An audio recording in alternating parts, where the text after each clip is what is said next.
Ikinalulungkot ko ang nangyari sa'yo, Nunong Imaw. Mas nanaisin ko pang masaktan na lamang at parusahan kaysa maagaw na naman ang bagay na pinakamahalaga sa akin. Kasalanan ko ang lahat ng ito, Nuno. Kung hindi sana kita ipinatawag itong Hindi mangyayari... mo kasalanan ng anumang ginawa ng ibang masasamang nilalang, Armea. Huwag ka mag-alala, Nuno. Gagawin ni Armea ang lahat upang hanapin ang salarin at ang iyong balintataw. Ito ay isang pangako. Avisala Esma, Armea.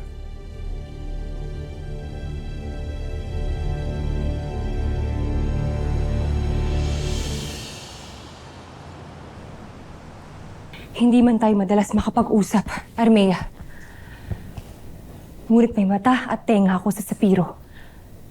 Kaya alam ko ang nagaganap sa'yo. Hindi siya tunay na dinukot ng mga Miniyave. Mahal na Hara. Gawa-gawa lang namin yun ng iyong anak. Upang takasan ang pakikipag-isang dibdib kay Soldarius. Lalo't kapwa nila hindi iniibig ang isa't isa. Batid ko ding pinahihirapan ka ng iyong konseho sa pamumuno ni Tabun. Ngunit hinayaan mo pa rin naman na igang nais ng konseho na ako'y makipag-isang dibdib kay Soldarius. Armea,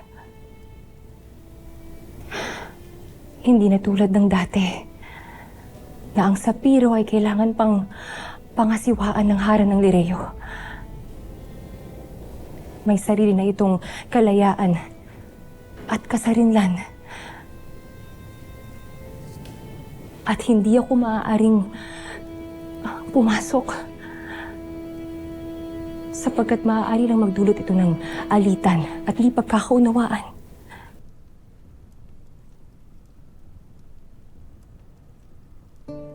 Hindi madali maging isang pinuno ng isang kaharian. Alam ko yon. Dahil kinakailangan natin unahin ang ating tungkulin bago ang ating mga sarili. Bago ang ating puso.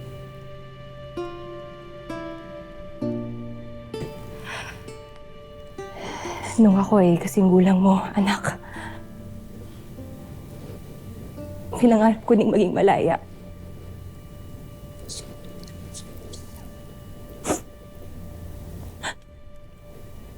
Pinili ko ring magmahal.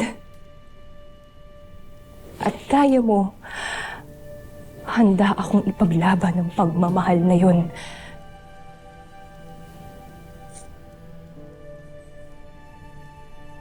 Alam mo ba kung bakit kita lubos na hinahangaan at ipinagmamalaki? Dahil batid mo ang iyong nais. At yun ang iyong lakas at tinig bilang isang hara ng Sapiro. Walang didikta sa'yo. Iyo lamang yun.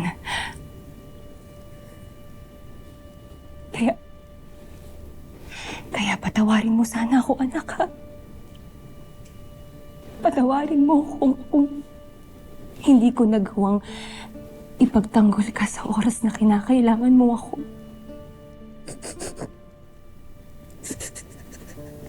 Ngunit lagi mong tatandaan na isa lamang ang hangad ko para sa'yo.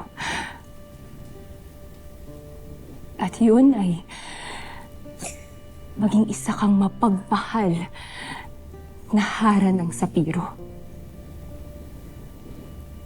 Dahil ang pagiging totoo, yun ay katapakan din. Tatandaan mo yan, ha?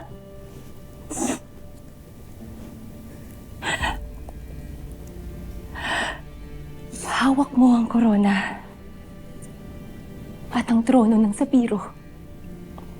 Gamitin mo ang iyong kapangyarihan upang magsimula ng pagbabago, Armea.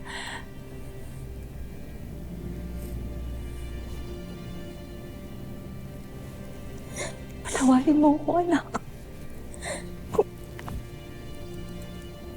Patawarin mo ako.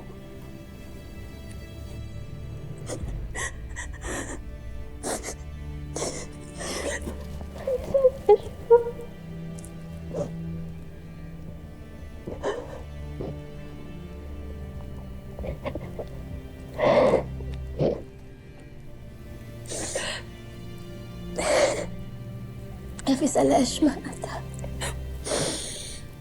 lalo mong pinalakas ang aking loob.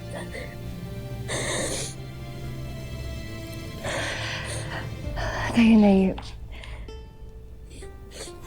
dalawin mo ang mga labi ng iyong albing si Tera.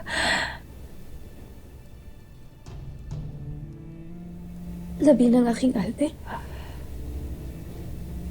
Bakit, Ad? Anong nangyari kay Tera? Namayapan na siya, anak. Pinatay siya ng itim na bathala. Kaya't puntahan mo siya at ibigay ang iyong pakikiramay.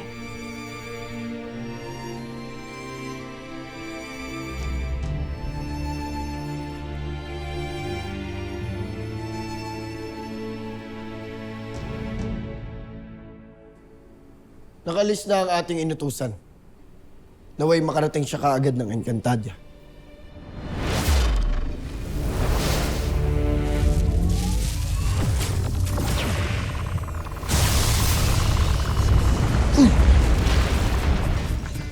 Ano't yung manig ang paligid? Isa ba itong lindol o kagagawan lamang ito ng ating kaaway? Aking brilyante, basagin mo ang panangganang sa tahanan ng mga sangre. Upang mapasok natin sila nang sa ganun ay mapuksa natin silang lahat.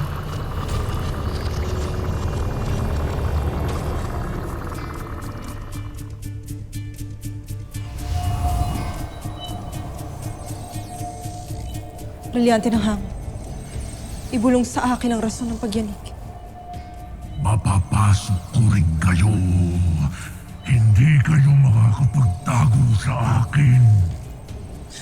Si Gargan. Nasa labas si Gargan. Siya ang may kagagawa ng pagyanig na ito.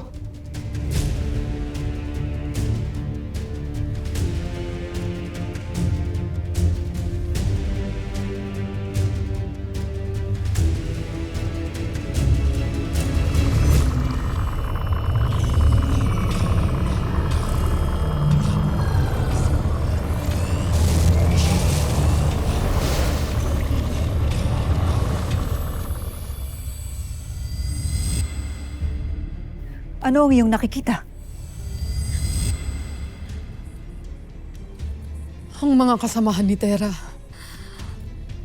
May masama na namang binabalak si Gargan. Na na-crash na!